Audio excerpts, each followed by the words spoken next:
Sir sir sir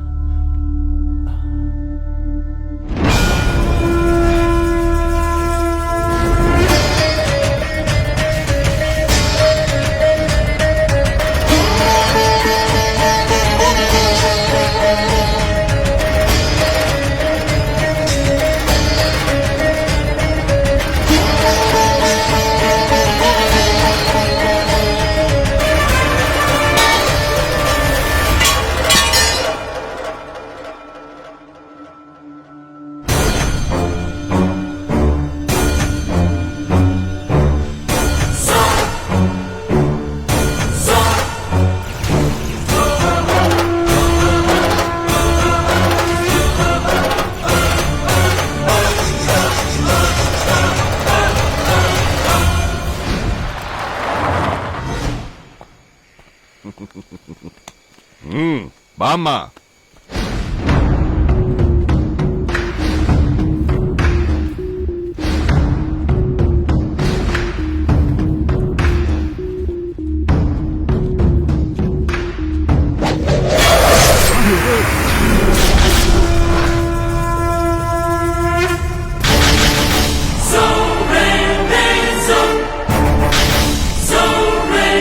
ಒಂದೇ ಒಂದು inch ಬಗದ್ರು ನಿಮ್ಮನ್ನೆಲ್ಲ ಇಲ್ಲೇ ಹೂತಾಕ್ಬಿಡ್ತೀನಿ.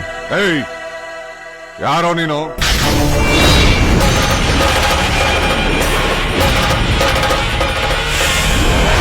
ಕೆಂಪೇಗೌಡ. ಡ್ಯಾಮಿಟ್, ಇನ್ನೂ ಸುಮ್ನೆ ಇರೋದ್ರಲ್ಲಿ ಅರ್ಥನೇ ಇಲ್ಲ. ನನ್ ಮೇಲಿನ ಹಠಕ್ಕೆ ಕೆಲ್ಸ ನಿಲ್ಸಕ್ ಬರ್ತಾನೆ ಅಂದ್ರೆ ಹಠ ಸಾಚಕ್ಕೆ ನಾನ್ ಯಾವ ಮಟ್ಟಕ್ಕೆ ಹೋಗ್ತೀನಿ ಅಂತ ಅವ್ನಿಗೆ ಗೊತ್ತಾಗ್ಬೇಕು. ಖಂಡಿತ ಇದೆಲ್ಲ ನಿಮ್ಮ ತಾತನ ಕುಮ್ಮಕ್ಕು. ಬರೀ ನಮ್ ತಾತ ಅಲ್ಲ, ಇಡೀ ಬ್ಯಾಂಗ್ಳೂರೇ ಅಪೋಸ್ ಮಾಡಿದ್ರು ಇದನ್ನ ನಾನ್ ಬಿಡಲ್ಲ. ಏನಾದ್ರೂ ಸರಿ, ಈ ಪ್ರಾಜೆಕ್ಟ್ ಖಂಡಿತ ಟೇಕ್ ಆಫ್ ಆಗ್ಲೇಬೇಕು. ಮತ್ತೆ ಅವ್ನ್ ನಮ್ ದಾರಿಗೆ ಅಡ್ಡ ಬರ್ಬಾರ್ದು. ಆ ತರ ಅವನಿಗೆ ಪಾಠ ಕಲ್ಸಿ. ಇವನ್ ಬೇರೆ ಫೋನ್ ಮಾಡ್ದ, ಏನಪ್ಪ ಹೇಳಿ ಹೋಗೆ. ಹಲೋ, ಕೆಂಪೇಗೌಡ ಜಯಂತಿ ದಿನ ಜನಗಳ ಮಧ್ಯದಲ್ಲಿ ಆ ಭೂಮಿ ಮೇಲೆ ಹಾರೇಟ್ ಹಾಕ್ತಿವಿ ಅಂದ್ರೆ ಹಾಕ್ತಾ ಇದ್ವಿ. ಅದಕ್ಕಿಂತ ಮುಂಚೆ ಅವ್ನು ನಮ್ಗೆ ಕತ್ತೇಟ್ ಹಾಕ್ಬಿಟ್ಟ. ಯಾರದು? ಇನ್ಯಾರು? ಕೆಂಪೇಗೌಡ. ಯಾವ ಕೆಂಪೇಗೌಡ? ಯಾವ ಕೆಂಪೇಗೌಡನೂ ಅಲ್ಲ, ಅವನೊಬ್ಬ ಮಾಮೂಲಿ ಕೂಲಿ. ಕಡ್ದು ಹಾಕೋತಾನೆ ಅವನ್ನ. ಕೊಡ್ಲೇಟಿಗೆ ಬೀಳೋಂತ ಮರ ಅಲ್ಲ ಅದು, ಶಿಖರ. ಆ ಬಿಲ್ಡರ್ ಅಟ್ಯಾಕ್ ನಲ್ಲಿ ಮಧ್ಯ ಬಂದು ಹೊಡೆದವನು ಅವನೇ. ನಾನು ಅವತ್ತೇ ಹೇಳ್ದೆ ಅವ್ನ್ ಬುಡೆಗ್ ಬುಲೆಟ್ ಇಳಿಸ್ತೀನಿ ಅಂತ. ನೀವು ಆ ಯೋಗ್ಯತೆ ಬಂದ್ಮೇಲೆ ನೋಡಿ ಅಂದ್ರಿ. ಇವತ್ತ ಅವನ್ಗೆ ಆ ಯೋಗ್ಯತೆ ಬಂದಿದ್ಯಾ? ಬುಲೆಟ್ ತಿನ್ನೋ ಯೋಗ್ಯತೆನ ಅವನ್ ಸಂಪಾದಿಸಿದಾನೆ, ಆದ್ರೆ ಬುಲೆಟ್